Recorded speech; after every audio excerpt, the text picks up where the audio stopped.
ওই বেটা তোরে কইলাম ওই রেস্টুরেন্টে চল, ওই জায়গায় খাবারের দাম কম আছে। আরে বেটা এই রেস্টুরেন্টের খাবারের মান ভালো।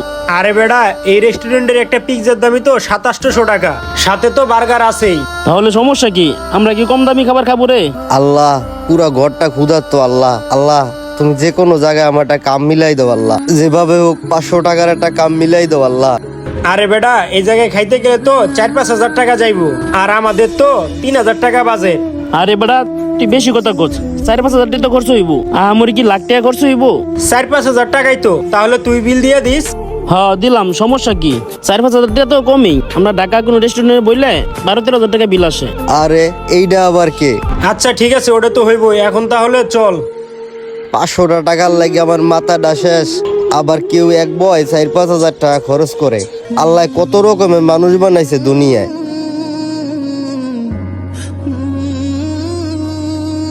খাস না কেন? টাকা নিয়ে ভাবিস না, টাকা তো আমি দিমু, খা। আমরা কিন্তু অন্য কোনো জায়গায় যাও খাইতে পারতাম। আমরা এক জায়গায় বলে 7-8 হাজার টাকা বিল এমনি হয়ে যা, ওই চিন্তা করিস না, তুই খা। ঠিক আছে চল।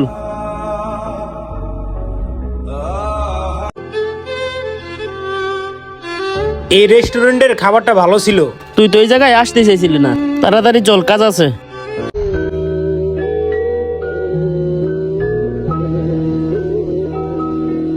কিরে চল। ওই ভাই আপনি এখানে এভাবে বসে আছেন কেন? আমরা যাওয়ার টাইমেও দেখে গেলাম আপনি এই জায়গায় বসে আছেন, 1 ঘন্টা পরে আসলাম তাও আপনি এখানেই বসে আছেন। কাহিনীটা কি? জীবনটা এই সমস্যা, কয়টা সমস্যার কথা কমু। ভাই আপনি কি ক্ষুধার্ত? আর যদি কিছু খাইতে চান তাহলে আমারে বলেন, আমি ভিতর থেকে কিছু কিনা দেই। না ভাই কিছু খামো না। ভাই তাহলে আপনি ক্ষুধার্ত অবস্থায় এই জায়গায় বসে আছেন কেন? সকালে এক জায়গায় কামের উদ্দেশ্যে গেছিলাম, ওই জায়গায় আমার কাম হয় নাই গা। পরে অন্য এক জায়গায় গেলাম, এ জায়গাও আমার কাম হইল না। তাহলে আমার অনেক চিন্তা, আমার পরিবার অনেক ক্ষুধার্ত। আমি যদি কাম কইরা টাকা না নিয়ে যাই, আমার পরিবারের কি হইব? তাদেরকেও না খাইয়া থাকতে হইব। আপনি একদিন কাজ করে কয় টাকা পান? ভাই একদিন যদি কাজ করি তাইলে আমি 500 টাকা পাই। ভাই 500 টাকার জন্য এত চিন্তা করতেছেন, সেই জন্য কি মন খারাপ করে এই জায়গায় বসে আছেন?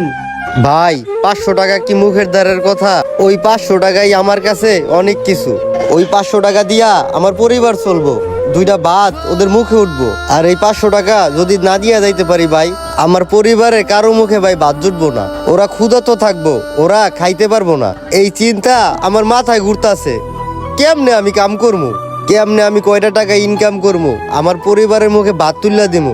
কোনো জায়গা কোনো কাম পাইতাছি না, কেউ আমারে কোনো কামের ভাও করে দিতেছে না। কি যে করি? আল্লাহ আপনি এগুলো কি কইতাছেন? এই মাত্র রেস্টুরেন্টে যেয়ে 3000 টাকা খরচ করে আসলাম। আমাদের কাছে টাকা আছে, আমরা টাকার মূল্য বুঝি না। আর এই দিনমজুর ভাইটা বুঝতাছে টাকার কত মূল্য। আর আমরা রেস্টুরেন্টে বসে কত না কতই টাকা নষ্ট করে ফালাইয়া দিই। ভাই কি আর করার আছে? আপনি আর একটু বসে থেকে দেখেন কোনো কাজ কাম ভাও করতে পারেন কিনা। আমাদের কাছে যে টাকা ছিল আমরা রেস্টুরেন্টে বসে খরচ করে ফেলাইছি। তাহলে ভাই থাকেন, চল। 500 টাকাও টাকা, 5000 টাকাও টাকা। আমার কাছে 500 টাকা মূল্যহীন, ওদের কাছে 5000 টাকা অমূল্যহীন।